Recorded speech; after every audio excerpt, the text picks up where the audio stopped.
What is up, everybody? So in this video, we'll be covering 3 tactics that you can use to avoid the spam folder and land in the primary inbox every single time. Now, let's dive into it. And before we get started, I just want to quickly invite you all to check out LeadLoft. You can use it to prospect leads directly from LinkedIn, and of course, run all your cold email outreach. If you want to get started, just go to LeadLoft.com and click Get Started. Now, let's get back to the video. The first box to check off is to send from a business email. It makes it really easy. It just means you purchase a domain and you send from an email that's set up on that domain. So if you're sending from an email that ends with @gmail.com or @outlook.com, go buy yourself a domain and send your cold emails from that domain. Now, the second step is to make sure that the domain you purchased is set up correctly. And what that means is you need 2 records. You need something called an SPF record, as well as a DKIM record or a DKIM record set up on the domain that you just purchased or currently planning to send emails from. Here's just a random domain that I just purchased just for this example. And I also created a document. So if I hop over to this document, you can see here's some examples of SPF records. And you might ask, like, where do I get these, right? Well, if you just hop over into Google, you can literally just search Google Workspace SPF record. We'll click the first one here. We'll pop up. That's not what we want. We'll click back. Click the second one. If we scroll down, you can see Google recommends this SPF record. So you just take it, you add it here, and there we go. And before you really build out your SPF record, it is worth noting that you do want to make a list of the services that you use.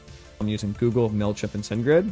So that process I just did to find the SPF record for Google, you basically will just repeat it for MailChimp, then you'll also repeat it for SendGrid.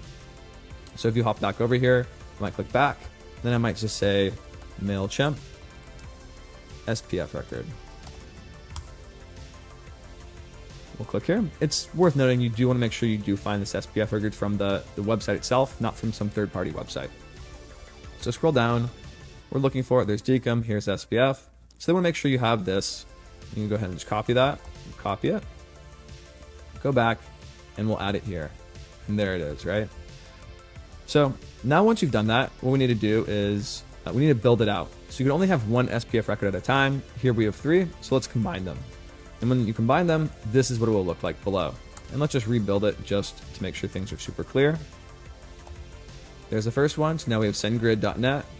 We'll go ahead and add include Mandrill app.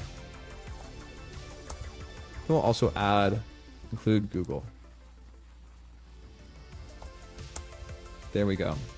I personally prefer to have a dash all, but if you feel as though you're less confident with your ability to update the SPF record on a regular basis as the applications you're using change, I recommend using one of these squiggly lines. But for now, I'm going to use a dash all, and there we go. So here's our SPF record.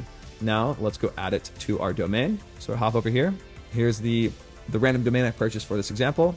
So now what I want to do is I want to click add new record. And it is worth noting that before you get into this, you may want to consult with a web admin or an engineer on your team to make sure it is set up correctly. So we're going to go ahead and hop in here. So we're in the DNS of the website. We'll click add new record. We'll scroll down to text record. For the host, we'll just do @. Sometimes they'll ask you to do the website itself, and we'll paste that record in. Now there it is. The SPF includes Google, Mandrill app, and SendGrid.net. We'll click check, and there we go. So now the SPF record is set up correctly, and what this means is we're basically giving permission to MailChimp, Google, and SendGrid to send emails on behalf of our domain. If something were to fail that and not pass this test, then some email services would flag that and would not actually deliver them. So there we go. So now we have this first type of authentication again, which is called SPF. Then the next type is called DKIM or DKIM. And what this does is it just, again, confirms that you do in fact have permission to send on behalf of your domain. So what we'll do is we'll hop in here. Here's again another domain that I've purchased. That's just a random domain. And I'll go over to Google. So here's Google's help docs that teach you how to set up DKIM on your domain. If you're curious how to search this, you can just search Google how to set up DKIM. You could also search how to set up DKIM for Office 365 or for even other email service providers. So we'll just click the first one here. It's Google help docs, so we know we can trust it. You scroll down. Once you open up Google Admin Console, which is Google Workspace, go to Apps, Google Workspace, click Gmail, authenticate email, select the domain, and generate a record, and then add that record to your DNS. So let's hop over into Gmail here really quickly. Go Apps. We'll go down here to Gmail. We'll go over to authenticate email. Then we'll select the correct domain. Here it is. So here's a record we've already set up. So what I'll do is I'll click generate new record. There we go. We'll click generate. Here's our new record. Let's just go ahead and copy it. We'll hop over into our domain's DNS, click add new record. This will be a text record for Google.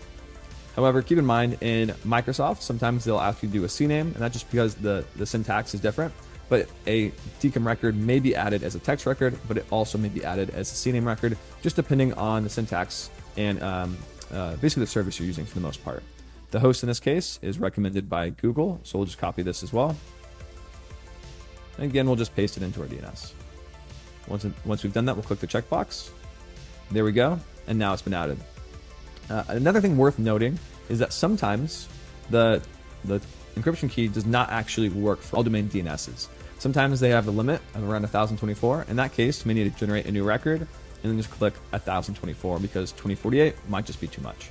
So just something to be aware of. So once this is done, we can click Start Authentication. It's usually done in a couple of minutes. We'll give it a go and see if it works.